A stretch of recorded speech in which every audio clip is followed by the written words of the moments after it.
అఖిలాండకోటి బ్రహ్మాండ నాయకుడు కలియుగ ప్రత్యక్ష దైవమైన శ్రీ వెంకటేశ్వర స్వామి వారికి పరమ పవిత్రమైన లడ్డూ ప్రసాదం కల్తీ అయింది. ఆ మహాపాపం ఎలా జరిగిందో తెలియాలంటే కాలంలో వెనక్కి వెళ్లాల్సిందే. 2024 కూటమి ప్రభుత్వం అధికారం చేపట్టగానే వైసీపీ హయాంలో తిరుమలలో ఏర్పాట్లు, ప్రసాదం నాణ్యతల మీద భక్తుల ఫిర్యాదులను తీవ్రంగా పరిగణనలోకి తీసుకుంది. లడ్డూ తయారీకి సప్లై చేసిన నెయ్యి నుండి శాంపిల్స్ తీసుకుని జూలై 2024న ఎన్డీడీబీ ల్యాబ్కి పంపించింది.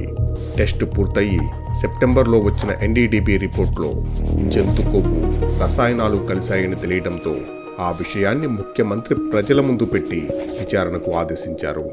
రాష్ట్ర ప్రభుత్వ విచారణ మొదలవ్వగానే వైవి సుబ్బారెడ్డి సుప్రీంకోర్టుని ఆశ్రయించడంతో సుప్రీంకోర్టు ఆధ్వర్యంలో స్పెషల్ సిట్ ఏర్పాటైంది. సుమారు సంవత్సరం తర్వాత 2026 జనవరిలో సిట్ విచారణ పూర్తి చేసి రిపోర్ట్ని సబ్మిట్ చేసింది. దీని ప్రకారం జగన్మోహన్ రెడ్డి అధికారంలోకి వచ్చిన తర్వాత తన బంధువు వైవి సుబ్బారెడ్డిని టీటీడీ చైర్మన్గా నియమించారు. ఆయన రాకతో అడ్డదిడ్డంగా టికెట్ రేట్లు పెంచడం, ప్రసాదం నాణ్యత కోల్పోవటం వంటివి మొదలయ్యాయి. సుప్రభాతం 525 ఉంది కదా, 400 800 పెట్టావు కదా, 800 2000 చేయి, 2000 చేయి, 5000 చేయండి. అర్చన ఆల్సో 5000. జనవరి 2020 నెయ్యి సేకరణ నిబంధనలను మార్చివేసి దిక్కు మొక్కు లేని డైరీలకు టీటీడీలోకి రాజమార్గం వేశారు. డైరీకి రోజుకు 4 లక్షల లీటర్ల పాల సేకరణ ఉండాలన్న నిబంధన తీసివేశారు. డైరీకి కనీసం 3 ఏళ్ల అనుభవాన్ని 1 సంవత్సరానికి తగ్గించారు. 12 టన్నుల వెన్న కెపాసిటీని 4 టన్నులకు తగ్గించారు. 250 కోట్ల టర్నోవర్ను 150 కోట్లకు తగ్గించారు. 2022 అక్టోబర్ మైసూర్ సిఎఫ్టిఆర్ఐ ల్యాబ్ లడ్డూకి వాడే నెయ్యిని పరీక్షించి ఆ నెయ్యి కల్తీ అయిందని రిపోర్ట్ ఇచ్చింది. అయినా సరే ఎటువంటి యాక్షన్ తీసుకోలేదు. ఇదే అదనుగా వైవి సుబ్బారెడ్డి పిఏ చిన్న అప్పన్న రంగంలోకి దిగి నెయ్యి సప్లై చేస్తున్న బోలేబాబా డైరీని కేజీకి 25 రూపాయల కమిషన్ ఇవ్వాలని డిమాండ్ చేశాడు.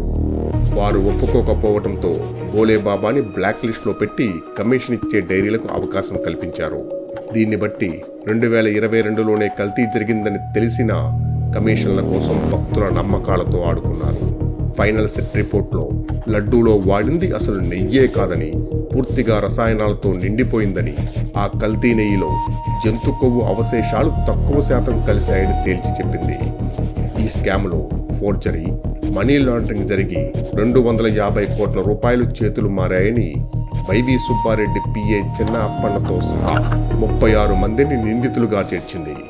రిపోర్టు బయటకు రాగానే పాపానికి ప్రాయశ్చిత్తం చేసుకోకుండా రోజుకో వాదనతో తప్పించుకోవచ్చని వైసీపీ ప్రయత్నాలు మొదలుపెట్టింది.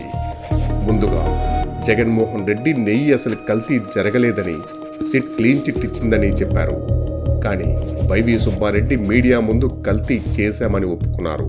చార్జ్ షీట్ ఫైల్ చేసిన దాన్ని బట్టి వేరే పదార్థాల కల్తీ జరిగింది, జంతువు మాత్రం కలవలేదు అని చెప్పారు. టాపిక్ డైవర్ట్ చేయడానికి అంబటి రాంబాబుతో బూతులు మాట్లాడించారు.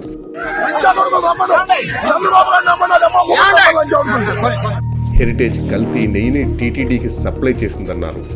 కానీ హెరిటేజ్ ఏనాడు టీటీడీకి ప్రత్యక్షంగా లేదా పరోక్షంగా నెయ్యి సప్లై చేయలేదు. బ్రిటానియా, అమూల్, హెరిటేజ్, పతంజలి లాంటి ఎన్నో సంస్థలకు ప్రొడక్ట్స్ తయారు చేస్తూ దేశంలో అతిపెద్ద డైరీ అయిన ఇందాపూర్ సోనాయి డైరీని హెరిటేజ్కి బినామీ అని చెప్పుకొచ్చారు. కానీ హెరిటేజ్ విలువ 3200 కోట్లు, ఇందాపూర్ డైరీ విలువ 10,000 కోట్లు. అంటే హెరిటేజ్ కన్నా 3 రెట్లు పెద్దది. బొత్స సత్యనారాయణ గారికి హెరిటేజ్ చీజ్ ప్యాకెట్ ఇచ్చి ఇందాపూర్ డైరీ హెరిటేజ్కి తయారు చేసే నెయ్యి అని చెప్పించారు. నెయ్యి ప్యాకెట్ అది ఇగో మ్యానుఫ్యాక్చర్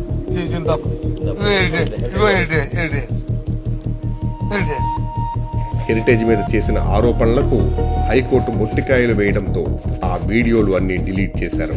టీటీడీకి 45 లక్షల కేజీల నెయ్యి సరఫరా చేస్తున్న నందిని డైరీకి అసలు కాంట్రాక్టే ఇవ్వలేదని అబద్ధం చెప్పారు. ఇందాపూర్ డైరీకి ఎక్కువ రేటుకి నెయ్యి కాంట్రాక్ట్ ఇచ్చారన్నారు. కానీ నందిని డైరీ, మదర్ డైరీలు కూడా అదే ధరకు నెయ్యి సప్లై చేస్తున్నాయి. ఇలా కల్తీ నెయ్యి విషయాన్ని పక్కదారి పట్టించడం కోసం తన పాపాన్ని హెరిటేజ్ డైరీకి అంటించడం కోసం రోజుకో కొత్త కథ చెప్తూ తప్పించుకోవాలని చూస్తోంది వైసీపీ పార్టీ. ఈ కల్తీ నెయ్యి విషయంలో గమనించాల్సిన ఇంకొక విషయం, టాపిక్ డైవర్ట్ చేయడానికి కాపులైన అంబటి రాంబాబుని, సత్యనారాయణను ముందుకు నెట్టిన వైసీపీ పార్టీ వారితో తన అబద్ధాన్ని ప్రచారం చేయిస్తూ వారిని వ్యతిరేకిస్తే కాపులపై దాడి అంటూ కులాలను ముందుకు తెచ్చి విద్వేషాలను రెచ్చగొట్టి తన పాపాల నుండి తప్పించుకోవాలనుకోవటం అత్యంత దారుణం.